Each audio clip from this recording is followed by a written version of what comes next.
Here's a number that sounds fake. $100 a month, invested for 40 years, turns into $349,000. Not from a hot stock, not from timing the market, from doing the exact same boring thing on the exact same day every single month for 4 decades. And here's the part that matters more than the number itself. Almost everyone who starts this never finishes it. Not because the math fails. The math, as you'll see today, is the one thing in this entire video that never fails. Never has a bad month, never gets emotional. People fail. And today we're going to walk through exactly where, exactly why, and exactly what it costs when they do, using real, calculated numbers at every single stage. So by the end, you'll know precisely which point breaks most people and how to get past it. Let's start with what $100 actually is, because the amount matters less than what it represents. It's not a windfall, it's not a bonus, it's the money that already leaves most people's accounts without a fight. A few takeout orders, a couple of subscriptions nobody remembers signing up for, the gap between the coffee you'd make at home and the one you buy on the way to work. Most people already spend this amount every month without noticing. This video is about what happens the moment you redirect it instead of losing it. Picture Maya. 26 years old, works full-time, nothing unusual about her income. One night she sets up an automatic transfer, $100, moved into a low-cost S&P 500 index fund, first of every month, no exceptions. She doesn't pick individual stocks. She doesn't check financial news before she buys. She doesn't try to guess whether it's a good time to invest, because the transfer happens automatically whether the market is up or down that day. That single design choice, removing her own judgment from the equation, is the entire strategy. Before she presses confirm, there's one number worth checking.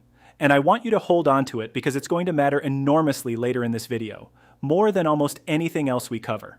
It's called the expense ratio, the annual fee a fund charges you just for holding it. It sits quietly in the fund's fact sheet, expressed as a tiny percentage, and right now it looks completely irrelevant. A fraction of a percent. Who cares? By the end of this video, you'll understand why that fraction is one of the most expensive numbers most investors will ever ignore. So Maya presses confirm, nothing visible happens, no fireworks, no notification worth screenshotting. That's the whole point of month 1, it's supposed to feel like nothing. Here's what the first 6 months actually look like, calculated exactly, month by month. Month 1, $100 in the account, all of it her own money. Month 2, $201. The market's already added a small sliver of growth on top of her second deposit. Month 3, $302, and only about $2 of that is growth, the rest is her own contributions. Month 4, $404, month 5, $507, month 6, $610.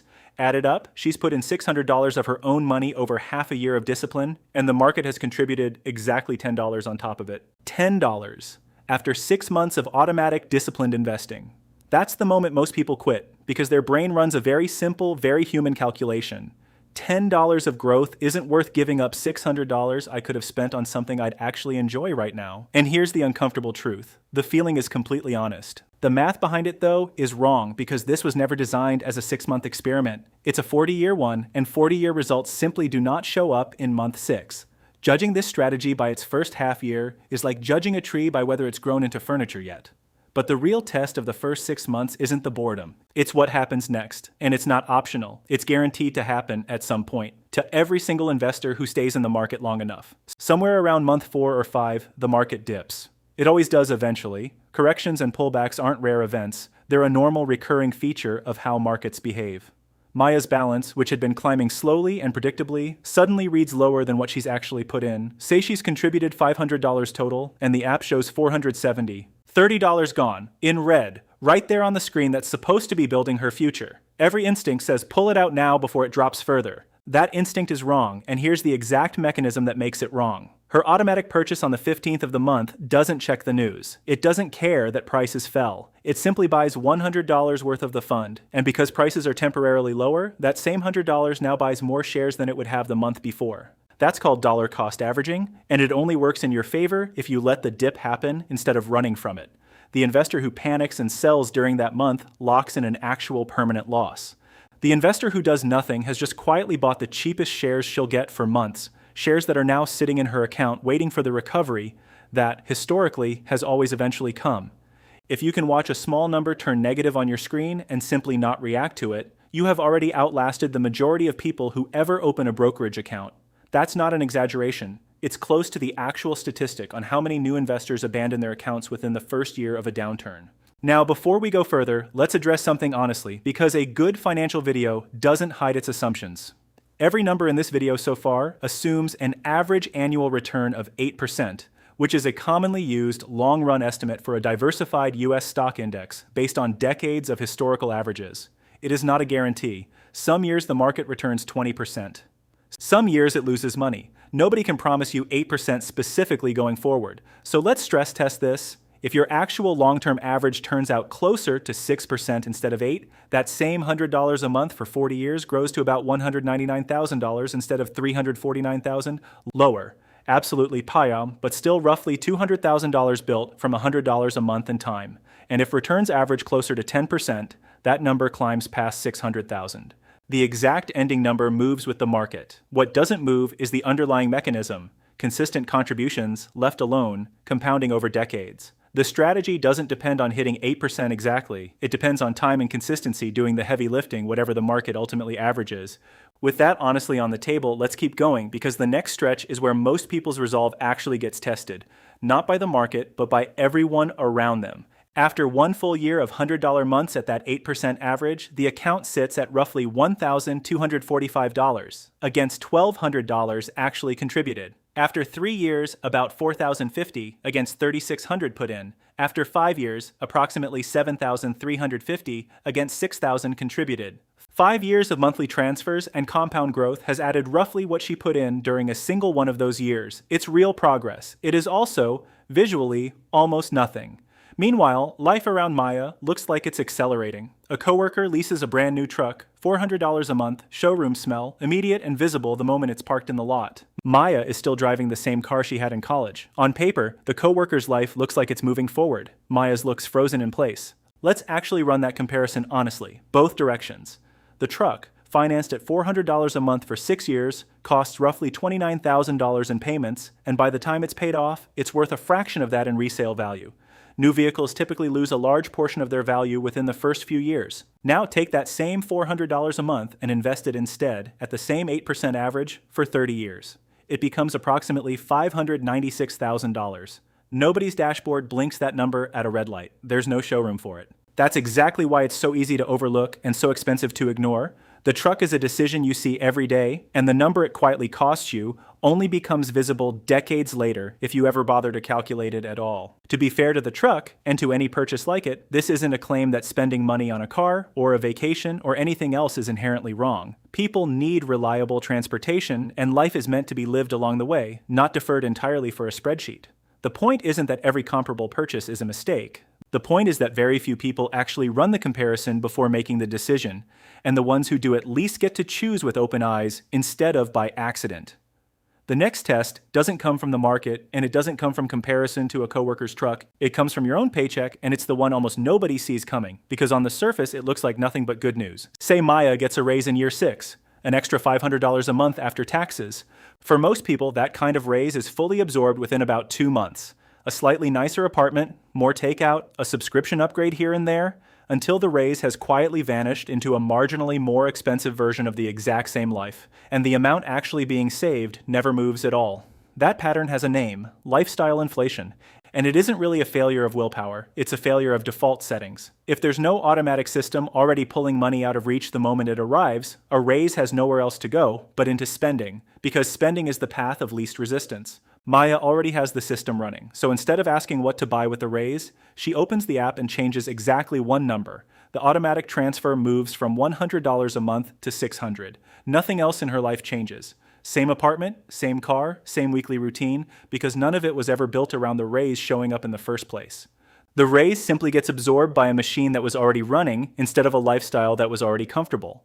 Run the full math on that single decision, because the difference is enormous. 6 years at $100 a month, then 24 more years at $600 a month, same 8% average return. The account reaches approximately $582,000 by year 30.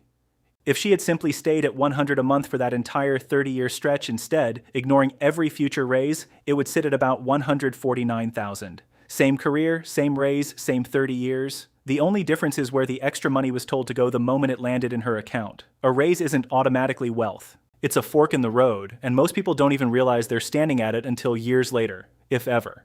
Now, somewhere around year 9, something happens inside the account that has nothing to do with a raise and nothing to do with a decision Maya makes. At an 8% return, the balance crosses roughly $15,700. And in that specific year, the growth generated by the money already sitting in the account is larger than the $1,200 she contributes that year. Let that sit for a second. The account has started earning more in a single year than she's putting into it. That's called the crossover point, and once it happens, it does not reverse. Let's watch it build from there. By year 10, annual growth is around $1,460 against $1,200 contributed. By year 12, growth is close to $1,900. By year 15, the account is generating almost $2,800 a year in growth, more than double what's actually being contributed that year. The machine is now doing more of the work than the person running it. And it never asks for a raise, never takes a sick day, and never skips a contribution because rent went up. Here's the number that actually decides how large all of this eventually becomes, and it isn't the amount contributed each month. It's when you start, and the difference is almost unfair. Begin at age 40, invest $100 a month until 60. Total contributions of $24,000. Ending balance around $59,000. Begin instead at 30, same $100 a month, just 10 extra years, and total contributions rise to $36,000, only $12,000 more than the person who started at 40. The ending balance, though, jumps to roughly $149,000, 2.5 times the result, from 50% more money put in. Begin at 20, and contributions reach $48,000, exactly twice what the 40-year-old contributed. The ending balance, approximately $349,000, nearly 6 times the result, from only double the contributions.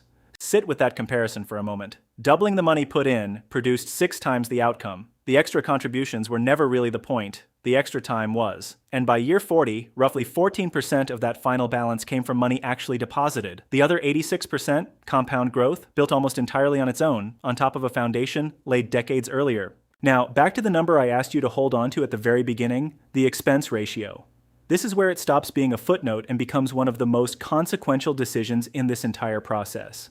Among the most widely used low-cost total market and S&P 500 funds available right now, Fidelity's zero-fee index fund charges a genuine 0% expense ratio, while Vanguard's and Schwab's comparable total market funds typically charge around 0.03%, a fee so small it barely registers. Compare that to a fee closer to 1%, which is fairly typical for many actively managed funds sold with the promise of beating the market. Run the full 40-year scenario both ways, same $100 a month, same 8% underlying market return. At roughly a 1% expense ratio, the account ends up around $262,000. At a near zero expense ratio, it ends up around $346,000. The gap, approximately $83,000 gone, not to a market crash, not to a bad decade, but to a fee so small on paper that almost nobody stops to actually read it. You never see it charged as a line item. It's simply subtracted in tiny fractions every single year, silently, for as long as you hold the fund. And expense ratios do change over time as funds compete on price. So it's always worth checking the current number before you buy rather than trusting a figure from a video. But the principle underneath it doesn't change. The fee is the one variable in this entire strategy that's fully within your control, and it's worth about a minute of research before you commit to a fund for the next 40 years. So let's come back to the beginning. $100, one automatic transfer, one decision that doesn't feel like anything on the day it's made. 6 months of numbers too small to feel real. A market dip that tests whether you'll trust the process or panic out of it. 5 years of looking slower than everyone around you while quietly outpacing nearly all of them. A raise that either disappears into a slightly nicer version of the same life or gets redirected into a machine that's already running, and somewhere past year 9, a crossover point most people never even know to look for, where the money finally starts working harder than the person who started it. The amount was never really the point. $100 was just small enough that almost anyone could start it, and given enough time, large enough to stop being small at all. So here's a real question, and I actually want your honest answer in the comments, not just a like. If you had to choose right now, would you rather start with $100 a month today, or wait 10 years and start with $500 instead? Tell me which one you'd pick and why. I read every comment, and I think the answer says more about how each of us actually thinks about money than the math alone ever could. Would you rather start small today, or wait and start bigger later? Tell me your answer in the comments. I read every one, and the reasoning matters more than the answer.